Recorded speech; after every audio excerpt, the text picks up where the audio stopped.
കഴിഞ്ഞ ആഴ്ചത്തെ ക്ലാസ്സിൽ നമ്മൾ കേട്ടത് മലങ്കര സഭ മാർത്തോമ സ്ലീഹായിൽ നിന്നും വിശ്വാസം സ്വീകരിച്ചു. അതുകൊണ്ട് മാർത്തോമ ക്രിസ്ത്യാനികളെന്ന് അറിയപ്പെടുന്നു. മാലിങ്കരയിലാണ് മാർത്തോമ സ്ലീഹ വന്നത്, അതുകൊണ്ട് മലങ്കര സഭ എന്നറിയപ്പെടുന്നു.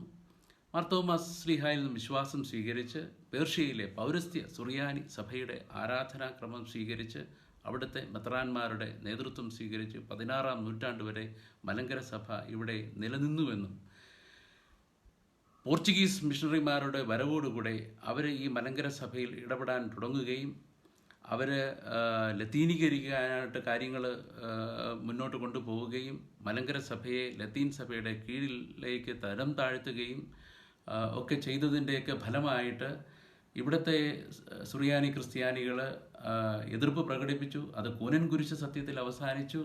അതിനെ തുടർന്നുണ്ടായതായ പല നടപടിക്രമങ്ങളും പുത്തൻകൂർ സമൂഹം, പഴയകൂർ സമൂഹം എന്ന സമൂഹങ്ങൾ രൂപപ്പെടുന്നതിന് കാരണമായി. ലത്തീൻ ആരാധനാക്രമം പിന്തുടരുന്ന മറ്റൊരു സമൂഹവും മലങ്കര സഭയിൽ കടന്നു വരുന്നതിന് കാരണമായി എന്ന് നാം പഠിച്ചു. ഇന്ന് നാം മനസ്സിലാക്കാനായിട്ട് പോകുന്നത് പുത്തൻകൂർ സമൂഹത്തിൽ മലങ്കര സഭയിൽ എങ്ങനെയാണ് പ്രോട്ടസ്റ്റൻ്റ് വിശ്വാസം കടന്നു വന്നത്, വേരുറപ്പിച്ചത്. മാർത്തോമാ സഭ എങ്ങനെ ഉടലെടുത്തു, യാക്കോബായ ഓർത്തഡോക്സ് സഭകൾ എങ്ങനെ ഇവിടെ ഉടലെടുത്തു, കാതോലിക്കൽ സംവിധാനം എങ്ങനെ ഇവിടെ കടന്നു വന്നു, വട്ടിപ്പണത്തെ സംബന്ധിച്ചുള്ളതായ യാഥാർത്ഥ്യം എന്താണ്, കത്തോലിക്ക സഭയുമായിട്ട് നടത്തപ്പെട്ടതായ പുനരൈക്യ ശ്രമങ്ങൾ എന്തൊക്കെയായിരുന്നു, അത് എങ്ങനെയാണ് പര്യവസാനിച്ചത്. ഈ വക കാര്യങ്ങളാണ് നമ്മൾ ഇന്നത്തെ ക്ലാസ്സിൽ നമ്മൾ മനസ്സിലാക്കാനായിട്ട് ശ്രമിക്കുക. ഒരു നിമിഷം നമുക്ക് പ്രാർത്ഥിക്കാം. നല്ലവനായ ദൈവമേ, ഞങ്ങളായിരിക്കുന്ന മലങ്കര സഭ, അതിനെപ്പറ്റിയുള്ളതായ ചരിത്ര സത്യങ്ങൾ നന്നായിട്ട് മനസ്സിലാക്കുവാനുള്ള എല്ലാ കഴിവുകളും പരിശുദ്ധാത്മ ശക്തിയാൽ ഞങ്ങൾക്കെല്ലാവർക്കും ധാരാളമായിട്ട് തരണമേ. ശ്രദ്ധയോടുകൂടെ കാര്യങ്ങൾ ഗ്രഹിക്കുവാനായിട്ട് ഞങ്ങളെ സഹായിക്കണമേ. ഈ പ്രാർത്ഥന തിരുസന്നിധിയിൽ സമർപ്പിക്കുന്നു. കൃപയോടെ കേട്ടരുളണമേ. ആമേൻ. എങ്ങനെയാണ് പ്രോട്ടസ്റ്റൻ്റ് വിശ്വാസം മലങ്കര സഭയിൽ കടന്നു വന്നത്? 1792 ബ്രിട്ടീഷ് ആധിപത്യം ഇവിടെ ഉണ്ടാവുകയാണ്. ആദ്യം പോർച്ചുഗീസുകാരായിരുന്നു. അവരെ തോൽപ്പിച്ച് ഡച്ചുകാർ വന്നു. ഡച്ചുകാരെ തോൽപ്പിച്ച് ബ്രിട്ടീഷുകാർ ഇവിടെ ഭരണം ഏറ്റെടുക്കുന്നു. ബ്രിട്ടനിൽ നിന്നും മിഷണറിമാരും ഇവിടേക്ക് കടന്നു വന്നിരുന്നു. അവരെയാണ് നമ്മൾ ആംഗ്ലിക്കൻ മിഷണറിമാർ എന്ന് വിളിക്കുക. ഈ ആംഗ്ലിക്കൻ മിഷണറിമാർ പുത്തൻകൂർ സമൂഹവുമായിട്ട് ഒത്തിരി അടുത്ത് ഇടപഴകി. പ്രോട്ടസ്റ്റൻ്റ് ആശയങ്ങൾ അവരുമായിട്ട് പങ്കുവച്ചു. പുത്തൻകൂർ സമൂഹം ആംഗ്ലിക്കൻ മിഷണറിമാരുമായിട്ട് നന്നായിട്ട് ഇടപഴകിയതിൻ്റെ ഫലമായി അവസാനം പ്രോട്ടസ്റ്റൻ്റ് ആശയങ്ങളനുസരിച്ച് മലങ്കര സഭയെ പരിപൂർണമായിട്ട് പരിഷ്കരിക്കുവാനായിട്ട് നേതൃത്വം കൊടുക്കാനായിട്ട് ആംഗ്ലിക്കൻ മിഷണറിമാർ തീരുമാനിക്കുന്ന ഒരു സാഹചര്യമെത്തി.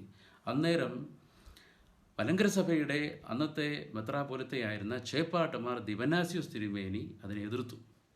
അദ്ദേഹം മാവേലിക്കരയിൽ ഒരു സുനഹദോസ് വിളിച്ചുകൂട്ടി മലങ്കര സഭയ്ക്ക് ആംഗ്ലിക്കൻ മിഷണറിമാരുമായിട്ട് ഉള്ളതായ ബന്ധം പരിപൂർണമായിട്ട് ഇവിടെ അവസാനിപ്പിക്കുന്നു എന്ന് പ്രഖ്യാപിച്ചു. തങ്ങൾക്ക് യാക്കോബായ സഭയുമായിട്ടാണ് കൂടുതൽ കൂറ്. അവരുടെ വിശ്വാസവും അവരുടെ പൈതൃകവും അവരുടെ ആരാധനാക്രമവും പഠിപ്പിക്കലുകളുമാണ് തങ്ങളുടെ സഭയുടെ വിശ്വാസവും പഠിപ്പിക്കലുകളും ആരാധനാക്രമമെന്ന് ഉറക്കെ പറഞ്ഞു.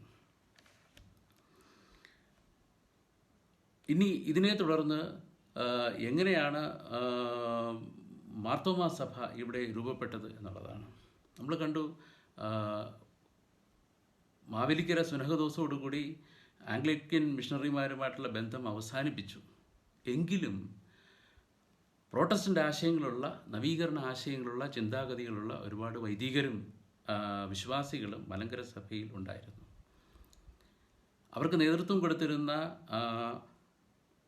അബ്രാഹാം മൽപ്പാൻ, പാലക്കുന്നത്ത് അബ്രാഹാം മൽപ്പാൻ, അദ്ദേഹത്തിന് നവീകരണ ആശയങ്ങൾക്ക് നേതൃത്വം കൊടുക്കാൻ കഴിവുള്ള ഒരു മെത്രാൻ മലങ്കരയിൽ ഉണ്ടാകണമെന്ന് അദ്ദേഹം ആഗ്രഹിച്ചു. അതിന് അദ്ദേഹം ചെയ്തത് തൻ്റെ സഹോദരപുത്രനായ മാത്തൻ ഷമ്മാശനെ അന്ത്യോക്യയിലേക്ക് പറഞ്ഞു വിടുകയും മാത്യൂസ് മാർ അത്തനാസ്യൂസ് എന്ന പേരിൽ മെത്രാൻ പട്ടം സ്വീകരിച്ച് അധികാരപത്രങ്ങളോടുകൂടി അദ്ദേഹത്തെ മലങ്കര സഭയിലേക്ക് കൊണ്ടുവരികയും ചെയ്തു. മലങ്കര സഭയിൽ വന്ന മാത്യൂസ് മാർ അത്തനാസ്യോസ് ചേപ്പാട്ട് മാർ ദിവനാസ്യൂസ് തിരുമേനിയുമായിട്ട് അധികാര വടംവലി നടന്നു. അത് കോടതിയിൽ ചെന്നു. കോടതി മാത്യൂസ് മാർ അത്തനാസ്യൂസിന് അനുകൂലമായിട്ട് വിധിച്ചു. അങ്ങനെ മാത്യൂസ് മാർ അത്തനാസ്യൂസ് മലങ്കര സഭയുടെ അധികാരം ഏറ്റെടുക്കുന്നു. ചേപ്പാട്ട് മാർ ദിവനാസ്യൂസ് തിരുമേനിയുടെ പിൻഗാമിയായിട്ട് വന്നത് പുലിക്കോട്ടിൽ മാർ ദിവനാസ്യൂസ് തിരുമേനിയാണ്. പുലിക്കോട്ടിൽ മാർ ദിവനാസ്യൂസ് തിരുമേനി അന്ത്യോക്യയിലെ പാത്രിയർക്കീസ് ആയിരുന്ന പത്രോസ് മൂന്നാമനുമായിട്ട് ബന്ധപ്പെട്ടു. പത്രോസ് മൂന്നാമൻ പാത്രിയർക്കീസിനെ മലങ്കര സഭയിലേക്ക് കൂട്ടിക്കൊണ്ടുവന്നു. മുളന്തുരുത്തിയിൽ വെച്ച് ഒരു സുനഹദോസ് വിളിച്ചു കൂട്ടി മലങ്കര സഭയെ 7 രൂപതകളായിട്ട് തിരിച്ചു. കൊല്ലം, തുമ്പമൺ, കോട്ടയം, അങ്കമാലി, കണ്ടനാട്, കൊച്ചി, നിരണ എന്നിങ്ങനെ 7 രൂപതകളായിട്ട് തിരിച്ചു. അതുമാത്രമല്ല, മാത്യൂസ് മാർ അത്തനാസിയോസിനെ മുടക്കി. മലങ്കര സഭ പരിപൂർണമായിട്ടും അന്ത്യോക്യയിലെ പാത്രിയർക്കീസിന് കീഴിലാണെന്നും മലങ്കര സഭയ്ക്ക് ഔദ്യോഗിക നാമം, അതായത് പുത്തൻകൂർ സമൂഹത്തിൻ്റെ ഔദ്യോഗിക നാമം യാക്കോബ സഭയാണെന്നും അത് ഔദ്യോഗികമായിട്ട് അത് സ്വീകരിക്കുകയും ചെയ്തു. മാത്യൂസ് മാർ അത്തനാസിയോസ് പട്ടം കൊടുത്ത അബ്രഹാം മൽപ്പാൻ്റെ മകൻ തോമസ് മാർ അത്തനാസിയോസ് യാക്കോബായ സഭയുമായിട്ട് കോടതി വ്യവഹാരം നടത്തി. ആ കോടതി വ്യവഹാരത്തിൽ അദ്ദേഹം പരാജയപ്പെട്ടു. അദ്ദേഹം അതിൻ്റെ ഫലമായി എല്ലാം നഷ്ടപ്പെട്ടവനായി എല്ലാം ഉപേക്ഷിച്ച് മാരാമണ്ണിൽ വന്ന് അദ്ദേഹം താമസിച്ചു. നവീകരണ കക്ഷി എന്ന പേരിൽ തൻ്റെ അനുയായികളെ സംഘടിപ്പിച്ച് മാർത്തോമാ സഭ എന്ന പേരിൽ ഒരു സഭയ്ക്ക് രൂപം നൽകുകയും ചെയ്തു. അങ്ങനെയാണ് നാം ഇന്ന് അറിയപ്പെടുന്നതായ മാർത്തോമാ സഭ മലങ്കര സഭയിൽ രൂപം കൊള്ളുന്നത്. യാക്കോബായ സഭയും ഓർത്തഡോക്സ് സഭയും എങ്ങനെയാണ് ഇവിടെ രൂപപ്പെട്ടത്? കാതോലിക്കറ്റ് സംവിധാനം ഇവിടെ വരാനുള്ള കാരണം എന്താണ്? വട്ടിപ്പണക്കേസ്, അതുമായിട്ട് ബന്ധപ്പെട്ട യാഥാർത്ഥ്യം എന്താണ്? ഇതുമായിട്ട് ബന്ധപ്പെട്ട് ചിന്തിക്കുമ്പോൾ 2 പാത്രിയർക്കീസുമാരുടെ പേര് നാം ഓർത്തിരിക്കുക. അബ്ദുള്ള പാത്രിയർക്കീസും അബ്ദേദ് മിശിഹ പാത്രിയർക്കീസും അന്ത്യോക്യയിലെ പാത്രിയർക്കീസുമാരാണ്. അന്ത്യോക്യയിൽ ഭരണം നടത്തിക്കൊണ്ടിരുന്ന പാത്രിയർക്കീസാണ് അബ്ദുള്ള പാത്രിയർക്കീസ്. സുൽത്താനാൽ സ്ഥാനഭ്രഷ്ടനാക്കപ്പെട്ട് അബ്ദീസ് എന്ന പ്രദേശത്ത് താമസിച്ചുകൊണ്ടിരുന്ന പാത്രിയർക്കീസാണ് അബ്ദേദ് മിശിഹ പാത്രിയർക്കീസ്. ആ പ്രദേശത്തെ ജനങ്ങൾ അദ്ദേഹത്തെ പാത്രിയർക്കീസായിട്ട് അംഗീകരിച്ചിരുന്നു. അബ്ദുള്ള പാത്രിയർക്കീസ് മെത്രാൻ പട്ടം നൽകിയ 2 പേര് വട്ടശ്ശേരിൽ മാർ ദിവനാസിയോസും പൗലോസ് മാർ കൂറിലോസും. ഇതിൽ വട്ടശ്ശേരിൽ മാർ ദിവനാസിയോസിനെ മലങ്കര സഭയുടെ മെത്രാപോലിത്തയായി അല്ലെങ്കിൽ തൻ്റെ പിൻഗാമിയായി പുലിക്കോട്ടിൽ മാർ ദിവനാസിയോസ് തിരുമേനി പ്രഖ്യാപിച്ചു. അദ്ദേഹം മലങ്കര സഭയുടെ ഭരണം ഏറ്റെടുക്കുകയും ചെയ്തു. ഈ അവസരത്തിൽ അബ്ദുള്ള പാത്രിയർക്കീസ് വട്ടശ്ശേരിൽ മാർ ദിവനാസിയോസിനോട് ഒരു കൽപ്പന കൊടുക്കുകയാണ്, ഒരു നിർബന്ധം വയ്ക്കുകയാണ്. മലങ്കര യാക്കോബായ സഭയുടെ എല്ലാ ആത്മീയവും ലൗകികവുമായ അധികാരം അന്ത്യോക്യ പാത്രിയർക്കീസിനാണ്. എല്ലാ ഇടവകകളും മെത്രാന്മാരും അതനുസരിച്ച് ഉടമ്പടി എഴുതി കൊടുക്കണം. ഇന്ന് പാത്രിയർക്കീസ് ശഠിച്ചു. വട്ടശ്ശേരിൽ മാർ ദിവനാസിയോസ് ഇത് അംഗീകരിക്കാൻ തയ്യാറായില്ല. അദ്ദേഹത്തോടൊപ്പം ഒരു വിഭാഗം വിശ്വാസികളും ആ ഒരു നിർബന്ധത്തെ നിരാകരിച്ചു. അതേസമയം അദ്ദേഹത്തോടൊപ്പം മെത്രാൻ പട്ടം സ്വീകരിച്ച പൗലോസ് മാർ കൂറിലോസ് ആ ഉടമ്പടിയിൽ ഒപ്പുവെച്ചിരുന്നു. അപ്പോൾ ഇതനുസരിച്ച് അബ്ദുള്ള പാത്രിയർക്കീസ് വട്ടശ്ശേരിൽ മാർ ദിവനാസിയോസിനെ മുടക്കുകയും പൗലോസ് മാർ കൂറിലോസിനെ മലങ്കര സഭയുടെ മെത്രാപോലിത്തയായിട്ട് നിയമിക്കുകയും ചെയ്തു. അങ്ങനെയാണ് പാത്രിയർക്കീസിനെ പൂർണ്ണമായിട്ട് അംഗീകരിക്കുന്ന ഒരു ഗ്രൂപ്പും പാത്രിയർക്കീസിൻ്റെ ആത്മീയമായ അധികാരത്തെ മാത്രം അംഗീകരിക്കുന്ന ഒരു ഗ്രൂപ്പും ഇവിടെ രൂപപ്പെടുക. പാത്രിയർക്കീസിന് ആത്മീയവും ലൗകികവുമായ എല്ലാ അധികാരവും ഉണ്ട് എന്ന് അംഗീകരിച്ച ഗ്രൂപ്പ് യാക്കോബായ സഭ, ഭാവാകക്ഷി എന്നും, അതേസമയം പാത്രിയർക്കീസിന് മലങ്കര സഭയിൽ ആത്മീയമായ അധികാരം മാത്രമേ ഉള്ളൂ എന്ന് പറഞ്ഞ ആ ഒരു വിഭാഗം മെത്രാൻ കക്ഷി എന്നും അറിയപ്പെട്ടു. വട്ടശ്ശേരിൽ മാർ ദിവനാസിയോസിന് ഇപ്പോൾ സ്ഥാനമില്ല, അദ്ദേഹത്തിന് അധികാര അവകാശങ്ങളില്ല, അദ്ദേഹത്തിന് മുടക്കുണ്ട്. അപ്പോൾ ഈ മുടക്ക് മാറ്റണം. അപ്പോൾ അദ്ദേഹത്തോടൊപ്പം നിന്നിരുന്നതായ വൈദികരിൽ പ്രമുഖനായ PT ഗീവർഗീസ്, അതായത് നമ്മൾ അറിയുന്നതായ ആർച്ച് ബിഷപ്പ് മാർ ഇവാനിയോസ്, പിന്നീട് ഈ PT വർഗീസാണ് ആർച്ച് ബിഷപ്പ് മാർ ഇവാനിയോസ് ആയിട്ട് മാറുക. ഈ PT ഗീവർഗീസിനെ മലങ്കരയുടെ സഭയുടെ പ്രശ്നങ്ങൾ പരിഹരിക്കുന്നതിനായിട്ട് വേണ്ടുന്ന നടപടിക്രമങ്ങൾ സ്വീകരിക്കാനായിട്ട് എഴുത്തുകൂത്തുകളും ഒക്കെ നടത്താനായിട്ട് ചുമതലപ്പെടുത്തി. അങ്ങനെ അദ്ദേഹം ഇർ അബ്ദീസിൽ താമസിച്ചിരുന്നതായ അബ്ദേദ് മിശിഹ പാത്രിയർക്കീസുമായിട്ട് ബന്ധപ്പെട്ട് അബ്ദേദ് മിശിഹ പാത്രിയർക്കീസിനെ മലങ്കര സഭയിലേക്ക് കൂട്ടിക്കൊണ്ടുവന്നു.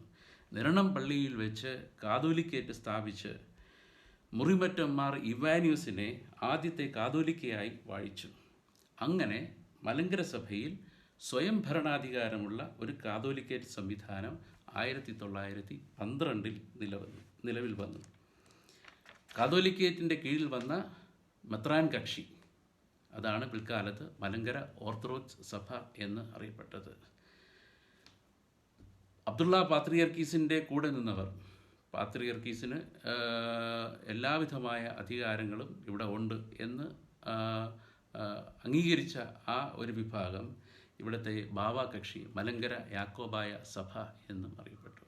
അപ്പോൾ നമ്മൾ കണ്ടു മലങ്കര സഭ 2 വിഭാഗങ്ങളായിട്ട് മാറുകയാണ്. പുത്തൻകൂർ സമൂഹം മലങ്കര ഓർത്തഡോക്സ് സഭയെന്നും മലങ്കര യാക്കോബായ സഭയെന്നും, അല്ലെങ്കിൽ മെത്രാൻ കക്ഷിയെന്നും ബാവ കക്ഷിയെന്നും തിരിയുകയാണ്. ഈ വട്ടിപ്പണ കേസുമായിട്ട് ബന്ധപ്പെട്ട യാഥാർത്ഥ്യം എന്താണ്? ഈ സുറിയാനിക്കാരുടെ നന്മയ്ക്ക് വേണ്ടിയിട്ട് ബ്രിട്ടീഷ് ഈസ്റ്റ് ഇന്ത്യ കമ്പനിയിൽ പലിശയ്ക്ക് നിക്ഷേപിച്ചിരുന്ന ഒരു തുക, അതിനെയാണ് വട്ടിപ്പണം എന്നറിയപ്പെടുക. ഈ വട്ടിപ്പണത്തിൽ നിന്ന് ലഭിക്കുന്നതായ പലിശ ഇത് ആർക്ക് അവകാശപ്പെട്ടതാണ്? ഓർത്തഡോക്സ് സഭയ്ക്ക് അവകാശപ്പെട്ടതാണോ അതോ യാക്കോബായ സഭയ്ക്ക് അവകാശപ്പെട്ടതാണോ? അപ്പോൾ ഇതുമായിട്ട് ബന്ധപ്പെട്ട് തർക്കം നിലനിന്നു. അത് കോടതിയിൽ പോയി.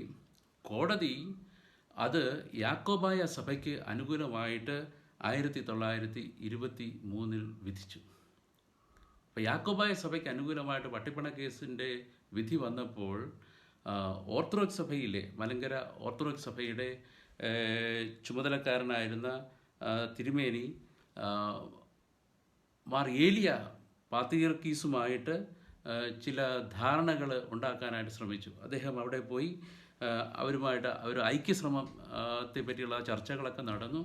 അദ്ദേഹം തിരിച്ചു വരികയാണ്. അദ്ദേഹം തിരിച്ചു വന്നുവെങ്കിലും ഇതുമായിട്ട് ബന്ധപ്പെട്ട ഐക്യശ്രമങ്ങളും ഐക്യത്തെ പറ്റിയുള്ള കാര്യങ്ങളൊന്നും നടന്നില്ല. എങ്കിലും അദ്ദേഹം കോടതി വിധി അത് ഒന്നുകൂടെ പുനഃപരിശോധിക്കണമെന്ന് പറഞ്ഞുകൊണ്ട് ഒരു റിവ്യൂ ഹർജി കോടതിയിൽ കൊടുത്തു. വട്ടിപ്പണ കേസിനെ സംബന്ധിച്ചുള്ളതായ കാര്യം ഒന്നുകൂടെ പുനഃപരിശോധിക്കണം.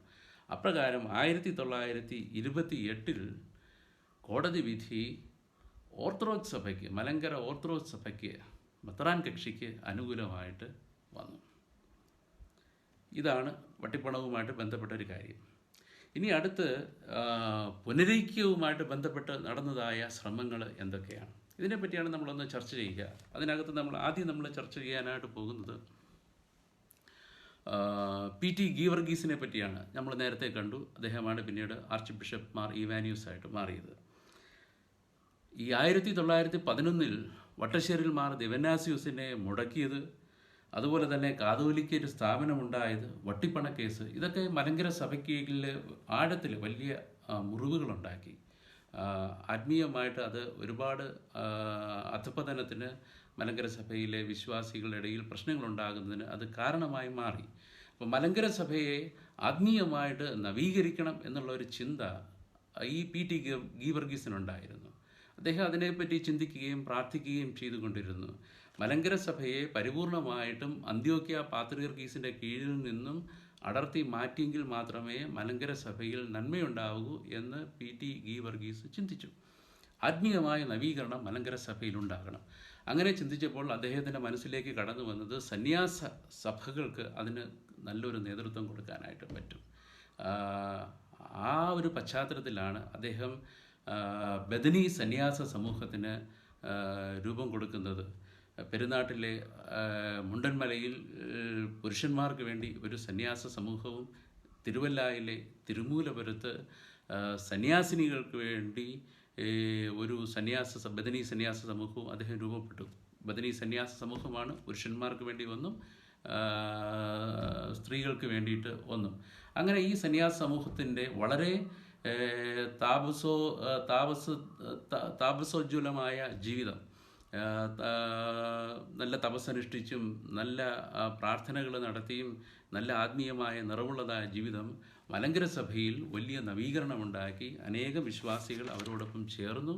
വളരെ സ്വതന്ത്രമായ രീതിയിൽ മലങ്കര സഭയിൽ പുതിയ പള്ളികൾ അവർ സ്ഥാപിക്കുകയും ചെയ്തു.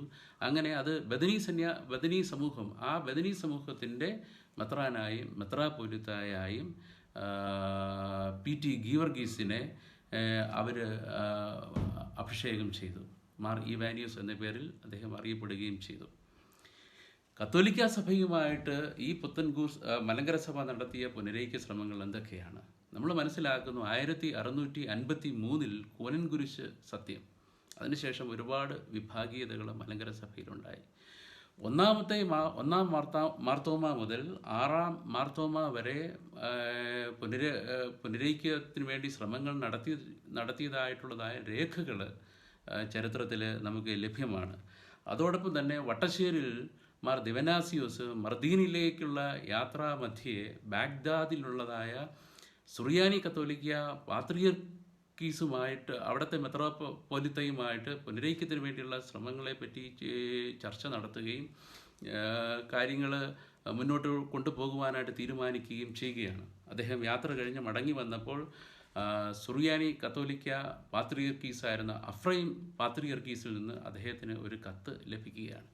ആ കത്തിൻ്റെ പശ്ചാത്തലത്തിൽ അന്നത്തെ പുത്തൻകൂർ സമൂഹത്തിലുണ്ടായിരുന്നതായ മെത്രാന്മാരെയെല്ലാം വിളിച്ചുകൂട്ടി പുനരൈക്യ ശ്രമങ്ങൾ നടത്തുന്ന കാര്യത്തെപ്പറ്റി ആലോചിച്ചു. ആ ചർച്ചയിൽ പരുമലയിൽ വെച്ച് നടന്നതായ ആ ചർച്ചയിൽ മാർ ഇവാനിയോസിനെ ഈ പുനരൈക്യത്തിന് വേണ്ടിയിട്ടുള്ളതായ ശ്രമങ്ങൾ നടത്താനായിട്ട് ഔദ്യോഗികമായിട്ട് ചുമതലപ്പെടുത്തി. മാർ ഇവാനിയോസ് തിരുമേനി അതനുസരിച്ച് റഹ്മാനി പാത്രിയർക്കീസുമായി കത്തിടപാടുകൾ നടത്തിക്കൊണ്ടിരുന്നു. അതേസമയം മാർ ഇവാനിയോസ് തിരുമേനിക്ക് അദ്ദേഹത്തിൻ്റെ നിരന്തരമായ പ്രാർത്ഥനയുടെയും പഠനത്തിൻ്റെയും ഫലമായിട്ട് ബോധ്യപ്പെട്ട ഒരു കാര്യം, ഈ അന്ത്യോക്യയിലെ പാത്രിയർക്കീസുമായിട്ട് പുനരൈക്യപ്പെടുക എന്നുള്ളതല്ല പ്രധാനപ്പെട്ട വിഷയം. പുരാതന കത്തോലിക്ക സഭയുമായിട്ട് അത് മലങ്കര സഭ പുനരൈക്യപ്പെടുക എന്നുള്ളതാണ് പ്രധാനപ്പെട്ടതായ വിഷയം. അതിൽ നിന്നുമാണ് നമ്മൾ ഭിന്നിച്ചത്. അപ്പോൾ തിരിച്ച് അതിലേക്ക് തന്നെ പോകണം, അതാണ് ശരിയായ കാര്യം എന്നുള്ളതായ ഒരു ചിന്ത അദ്ദേഹത്തിൽ ബലപ്പെട്ടു. അദ്ദേഹം ഈ ആശയം സഭയിലെ മറ്റു മെത്രാന്മാരുമായിട്ട് പങ്കുവച്ചു. അങ്ങനെ മലങ്കര നവംബറിൽ 1926 നവംബറിൽ മലങ്കര ഓർത്തഡോക്സ് സഭ ഒരു സിനഡ് കൂടി. ആ സിനഡിൻ്റെ തീരുമാനമനുസരിച്ച് മാർ ഇവാനിയോസ് തിരുമേനിയെ റോമുമായിട്ട് കത്തിടപാട് നടത്തുന്നതിന് ചുമതലപ്പെടുത്തി.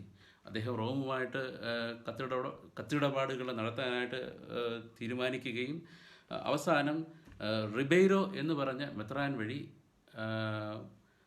കത്തോലിക്ക സഭയുടെ റോമുമായിട്ട് ആദ്യത്തെ കത്ത് സമർപ്പിക്കുകയാണ്. പുനരൈക്യ ശ്രമത്തിന് വേണ്ടിയിട്ടുള്ളതായ കത്ത്. അതിനകത്തൊരു വ്യവസ്ഥ വച്ചിരുന്നു. ആ വ്യവസ്ഥ പുരാതനമായ തങ്ങളുടെ റീത്തും ആചാരങ്ങളും സംരക്ഷിച്ചുകൊണ്ടും വിശുദ്ധ സുനഹദോസിനും അതിലെ മെത്രാന്മാർക്കും ഓരോരുത്തർക്കും പുനരൈക്യപ്പെടുന്ന എല്ലാ മലങ്കര സുറിയാനിക്കാരുടെ മേലുള്ള അധികാരം നൽകിക്കൊണ്ടും തങ്ങളെ സ്വീകരിക്കണമെന്ന്. ഇതാണ് വ്യവസ്ഥ. അപ്പോൾ ഈ അപേക്ഷയ്ക്ക് ഈ കത്ത് സമർപ്പിച്ചു. പുനരൈക്യത്തിന് വേണ്ടിയിട്ടുള്ളതായ മറ്റു കാര്യങ്ങൾ, തങ്ങളുടെ റീത്ത് ഇവിടെ നിൽക്കണം, മലങ്കര സഭയുടേതായ ആരാധനാക്രമം ഇവിടെ നിലനിൽക്കണം, മലങ്കര സഭയുടേതായ ഭരണക്രമം ഇവിടെ നഷ്ടപ്പെട്ടു പോകരുത്, അതെല്ലാം തുടർന്നു കൊണ്ടുപോകാൻ തങ്ങളെ അനുവദിക്കണം. ഇങ്ങനെയുള്ള കാര്യങ്ങളെല്ലാം റോമിനെ എഴുത്തുവഴി മാർ ഇവാനിയോസ് തിരുമേനി ബോധ്യപ്പെടുത്തിക്കൊണ്ട് ഇരുന്നു. ആ ഒരു സാഹചര്യത്തിലാണ് 1928 കോടതി വിധി വരുന്നത്. നമ്മൾ നേരത്തെ അത് പറഞ്ഞതാണ്. വട്ടിപ്പണ കേസിൻ്റെ വിധി വട്ടശ്ശേരി മാർ ദിവനാസിയോസ് റിവ്യൂ ഹർജി കൊടുക്കുന്നു. ആ റിവ്യൂ ഹർജി അനുസരിച്ച് കോടതി വിധി ഓർത്തഡോക്സ് സഭയ്ക്ക് അനുകൂലമായിട്ട് വിധി വരുന്നു. റോമുമായിട്ട് കത്തിടപാട് നടത്തിക്കൊണ്ടിരിക്കുന്നു. അതേസമയം പുനരൈക്യവുമായിട്ട് ബന്ധപ്പെട്ട എല്ലാ കാര്യങ്ങളും റോം അനുകൂലമായിട്ട് തീരുമാനമെടുത്തുകൊണ്ട് ഇരുന്നതായ ഒരു സാഹചര്യത്തിൽ വട്ടിപ്പണ കേസ് അനുകൂലമായിട്ട് വിധിച്ചപ്പോൾ വട്ടശ്ശേരിൽ മാർ ദിവനാസിയോസും അന്നത്തെ കാതോലിക്കായും കൂടെ നിന്ന മറ്റു മെത്രാന്മാരും പുനരൈക്യ ശ്രമത്തിൽ നിന്ന് പിന്മാറി. ഇത് മാർ ഇവാനിയോസ് തിരുമേനിയെ ഒരുപാട് നിരുത്സാഹപ്പെടുത്തി, അദ്ദേഹത്തെ വേദനിപ്പിച്ചു. അദ്ദേഹം ഓർത്തഡോക്സ് സഭയുമായിട്ടും അദ്ദേഹം നേതൃത്വം കൊടുത്ത് സ്ഥാപിച്ച ബദനി സന്യാസ സമൂഹവുമായിട്ടുള്ളതായ എല്ലാ ബന്ധവും വിച്ഛേദിച്ച് അദ്ദേഹം അവിടെ നിന്ന് ഇറങ്ങി പുറപ്പെട്ടു. വെണ്ണിക്കുളത്ത് വന്ന് അദ്ദേഹത്തോട് വന്ന് താമസമായി. കുറച്ച് സന്യാസിമാർ അദ്ദേഹത്തോടൊപ്പം വന്നിരുന്നു, അവിടെ താമസമായി. പുനരൈക്യവുമായിട്ട് ബന്ധപ്പെട്ട ശ്രമങ്ങൾ നടന്നുകൊണ്ടിരുന്നു. നമ്മൾ പറഞ്ഞല്ലോ, എഴുത്ത് സമർപ്പിച്ചു. 1930 ഓഗസ്റ്റ് 20 റോമിൽ നിന്നും പുനരൈക്യത്തിനുള്ളതായ അംഗീകാരം ലഭിച്ചു. മറിവാനസ് തിരുമേനി ഓർത്തഡോക്സ് സഭയിൽ നിന്ന് ഇറങ്ങി വെണ്ണിക്കുളത്ത് വന്ന് താമസിക്കുകയാണ്. 1930 ഓഗസ്റ്റ് 20 പുനരൈക്യത്തിനുള്ളതായ അംഗീകാരം ലഭിച്ചു. മലങ്കര സഭയുടെ എല്ലാ പാരമ്പര്യങ്ങളും സംരക്ഷിച്ചുകൊണ്ടും മെത്രാന്മാരെ അവരുടെ അധികാരങ്ങളോടുകൂടി കത്തോലിക്ക സഭയിലേക്ക് പുനരൈക്യപ്പെടുവാൻ സാധിക്കും എന്നും റോമിൽ നിന്നും ഉറപ്പ് ലഭിച്ചു.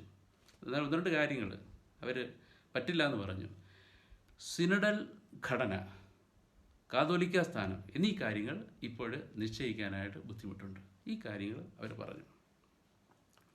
അങ്ങനെ 1930 റോമിൽ നിന്നും പുനരൈക്യത്തിനുള്ള അംഗീകാരം ലഭിക്കുന്നു. 1930 സെപ്റ്റംബർ 20 ചരിത്രപ്രസിദ്ധമായ പുനരൈക്യം നടക്കുകയാണ്.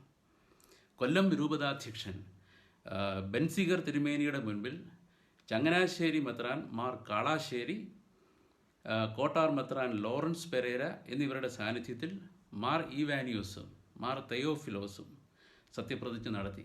കൂടാതെ വൈദികരുടെ പ്രതിനിധിയായിട്ട് ഫാദർ ജോൺ ഒ ഐസിയും ശമാശന്മാരുടെ പ്രതിനിധിയായി അലക്സിയോസും അൽമായരുടെ പ്രതിനിധിയായി കിളിയിലേത്ത് ചാക്കോയും സത്യപ്രതിജ്ഞ ചെയ്തു. സഭയുമായിട്ട് പുനരയിക്കപ്പെട്ടു. പിറ്റേ ദിവസം സെപ്റ്റംബർ 21 പുലിക്കോട്ട് യൗസേഫ് റമ്പാനും ചേപ്പാട്ട് ഫിലിപ്പോസ് റമ്പാനും സഭയുമായിട്ട് കത്തോലിക്ക സഭയുമായിട്ട് പുനരയിക്കപ്പെട്ടു. അങ്ങനെ വളരെ കാലങ്ങളായിട്ട് കത്തോലിക്ക സഭയുമായിട്ട് പുനരയിക്കപ്പെടണമെന്നുള്ളതായ ആ ആഗ്രഹവും ആ ചിന്തയും ഇവിടെ യാഥാർത്ഥ്യമായി. മാർ ഇവാനിയോസ് തിരുമേനിയുടെ നേതൃത്വത്തിൽ ഒരു കൂട്ടം ആൾക്കാർ കത്തോലിക്ക സഭയിലേക്ക് പുനരയിക്കപ്പെട്ടു. അതിനെ തുടർന്ന് അനേകം ആൾക്കാർ പല ഘട്ടങ്ങളിലായിട്ട് കത്തോലിക്ക സഭയുമായിട്ട് പുനരയിക്കപ്പെടുന്നതിന് കാരണമായി. പുനരയിക്കാനന്തരം സംഭവിച്ച മറ്റൊരു കാര്യം 1932 മാർ ഇവാനിയോസ് തിരുമേനി റോമിൽ 11-ാം പിയൂസ് മാർപ്പാപ്പയെ സന്ദർശിച്ച് പുനരയിക്കപ്പെട്ട മലങ്കര കത്തോലിക്ക സഭയ്ക്ക് ഒരു ഹൈറാർക്കി സ്ഥാപിക്കുന്നതിനുള്ള അനുവാദത്തിന് വേണ്ടി അപേക്ഷിച്ചു.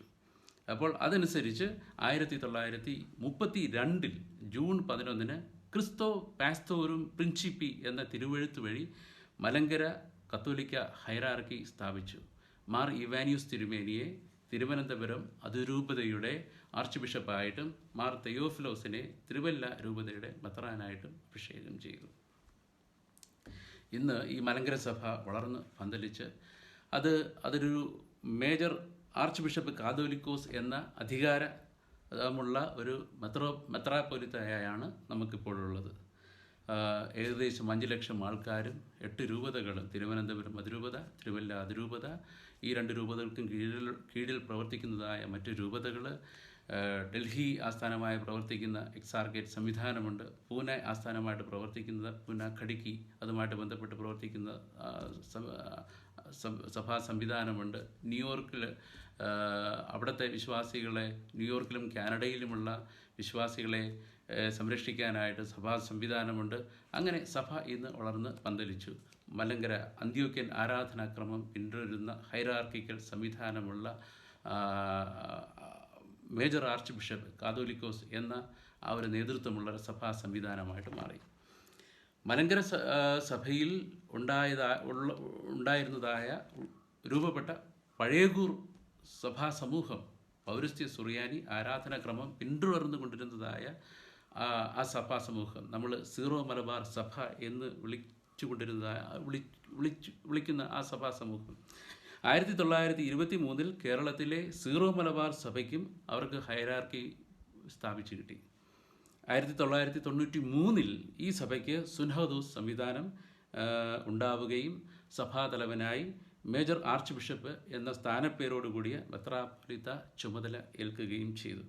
ഇന്ന് കേരളത്തിലെ ഏറ്റവും വലിയ കത്തോലിക്ക സഭാ സമൂഹമാണ് സീറോ മലബാർ സഭാ സമൂഹം. ഏതാണ്ട് 30 രൂപതകളും 35 ലക്ഷം വിശ്വാസികളുമുള്ളതായ ഒരു സഭാസമൂഹം. മലങ്കര സഭ ഇവിടെയുണ്ട്, മലങ്കര കത്തോലിക്ക സഭ ഇവിടെയുണ്ട്, സീറോ മലബാർ സഭ ഇവിടെയുണ്ട്, ലത്തീൻ സഭയും ഇവിടെയുണ്ട്. നമ്മൾ കണ്ടു, പോർച്ചുഗീസുകാരുടെ വരവോടുകൂടിയാണ് ലത്തീൻ സഭ ഇവിടേക്ക് കടന്നു വരിക. ഗോവ ആസ്ഥാനമാക്കി അതിരൂപത സ്ഥാപിക്കുന്നു, കൊച്ചി രൂപത സ്ഥാപിക്കുന്നു, പിന്നീട് കൊല്ലവും വാരാപ്പുഴയും സ്ഥാപിതമായി. ഇന്ന് കേരളത്തിൽ 11 രൂപതകളും 10 ലക്ഷത്തിലധികം വിശ്വാസികളും ലത്തീൻ സഭയ്ക്ക് ഉണ്ട് എന്നുള്ളതാണ്.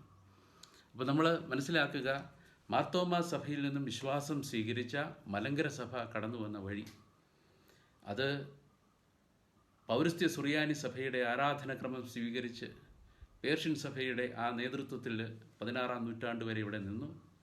പോർച്ചുഗീസുകാർ വന്ന് അതിനെ ലത്തീനീകരിക്കാനായിട്ട് ശ്രമിച്ചപ്പോൾ അതിനകത്ത് ഭിന്നതകൾ ഉടലെടുക്കുകയും കൂനൻ കുരിശ് സത്യം നടക്കുകയും പഴയ കൂർ സമൂഹവും പുതിയ കൂർ സമൂഹവും രൂപപ്പെടുകയും അതോടൊപ്പം തന്നെ ലത്തീൻ സമൂഹം ഇവിടേക്ക് കടന്നു വരികയും ചെയ്തു. പുത്തൻകൂർ സമൂഹത്തിൽ പ്രോട്ടസ്റ്റൻ്റ് സഭ ആംഗ്ലിക്കൻ മിഷണറിമാരുടെ വരവോടുകൂടി കടന്നു വന്നു. മാർത്തോമാ സഭ ഇവിടെ ഉടലെടുക്കുന്നു. യാക്കോബായ ഓർത്തഡോക്സ് സഭകൾ ഇവിടെ രൂപം കൊള്ളുന്നു. അവസാനം പുനരൈക്യ ശ്രമങ്ങൾ നടക്കുന്നു. മാർ ഈവാനിയോസ് തിരുമേനിയുടെ നേതൃത്വത്തിൽ കത്തോലിക്ക സഭയിലേക്ക് പുത്തൻകൂർ സമൂഹത്തിൽ നിന്ന്, മലങ്കര ഓർത്തഡോക്സ് സമൂഹത്തിൽ നിന്ന് പുനരൈക്യം സാധ്യമാവുകയും ചെയ്തു. ഇതാണ് മലങ്കര സഭയെ സംബന്ധിച്ചിട്ടുള്ളതായ ചരിത്രം. ഇത് നമ്മൾ നന്നായിട്ട് ഗ്രഹിച്ചിരിക്കുക, ഇത് നന്നായിട്ട് മനസ്സിലാക്കിയിരിക്കുക. ഭിന്നിക്കുന്നതല്ല, ഒരുമിച്ച് നിൽക്കുന്നതാണ് സഭയിൽ സംഭവിക്കേണ്ടുന്നതായ യാഥാർത്ഥ്യം. തെറ്റിദ്ധാരണകൾ കൊണ്ടാണ് സഭയിൽ ഈ ഭിന്നതകൾ ഉണ്ടായത്. പോർച്ചുഗീസുകാർ കടന്നു വന്നതായ പോർച്ചുഗീസ് മിഷണറിമാർ ഇവിടെ നിലനിന്നിരുന്നതായ പൗരസ്ത്യ സുറിയാനി ആരാധനാക്രമത്തെ തെറ്റിദ്ധരിച്ചു. അതിൽ തെറ്റുകളുണ്ടെന്ന് ചിന്തിച്ച് ഇതിൻ്റെ ആരാധനക്രമവുമായിട്ടും ഭരണക്രമവുമായിട്ട് ബന്ധപ്പെട്ട പുസ്തകങ്ങളെല്ലാം കത്തിച്ച് കളയുകയും പൗരസ്ത്യ സുറിയാനി ആരാധനക്രമവുമായിട്ട് ബന്ധപ്പെട്ട മെത്രാന്മാരെ ആരെയും ഇവിടെ വരാൻ സമ്മതിക്കാതിരിക്കുകയും തദ്ദേശീയരായ മെത്രാന്മാർ ഇവിടെ ഉണ്ടാകുന്നതിന് തടസ്സം നിൽക്കുകയും ഒക്കെയും ചെയ്തപ്പോൾ അതിനോട് ഇവിടുത്തെ ക്രിസ്ത്യാനികൾ പ്രതിഷേധിച്ചു. അതിൻ്റെ ഫലമായിട്ടാണ് കൂനൻ കുരിശ് സത്യം ഇവിടെ ഉണ്ടാവുക. അതിനെ തുടർന്ന് പഴയ കൂർ സമൂഹം, പുതിയ കൂർ സമൂഹം എന്നിങ്ങനെ വിഭാഗങ്ങൾ ഇവിടെ ഉണ്ടാകുന്നു. ലത്തീൻ ആരാധനക്രമം ഇവിടേക്ക് കടന്നു വരുന്നു. എങ്കിലും ഇന്ന് 3 ആരാധനക്രമങ്ങൾ ഇവിടെ ഉണ്ട്. ലത്തീൻ ആരാധനക്രമം ഇവിടെ ഉണ്ട്, സീറോ മലബാർ ആരാധനക്രമം ഇവിടെയുണ്ട്, മലങ്കര കത്തോലിക്ക സഭ അന്ത്യോക്യൻ ആരാധനക്രമം ഇവിടെ പിന്തുടരുന്നു. ഈ 3 സഭകളും 3 സഭാസമൂഹങ്ങളും ഒന്നുപോലെ റോമിലെ മാർപ്പാപ്പയെ നമ്മുടെ അനിഷേധ്യ നേതാവായിട്ട് അംഗീകരിക്കുകയും ആത്മീയ നേതൃത്വം അംഗീകരിക്കുകയും റോമിൻ്റെതായ ആ വിശ്വാസ സംഹിതയുടെ കീഴിൽ ഒരുമിച്ച് നിൽക്കുകയും ചെയ്യുന്നു. ഇതാണ് നാം പിന്തുടരേണ്ടുന്ന യാഥാർത്ഥ്യം. അതിൽ നമ്മൾ നിലനിൽക്കണം. ആ ഒരു യാഥാർത്ഥ്യത്തിൽ നമ്മൾ വിശ്വസിക്കണം. ഐക്യത്തിൽ മുന്നേറുവാനായിട്ട് നമ്മളെല്ലാവരും തയ്യാറാവുകയും വേണം. നല്ലവനായ ദൈവം നിങ്ങളെയും അതിനനുഗ്രഹിക്കട്ടെ. ഒരുമയുള്ളവരായി, ഐക്യമുള്ളവരായി, നല്ല വിശ്വാസത്തിൽ, കത്തോലിക്ക സഭയുടെ വിശ്വാസത്തിൽ നിലനിൽക്കാനായിട്ട് ദൈവം നിങ്ങളെ സഹായിക്കട്ടെ.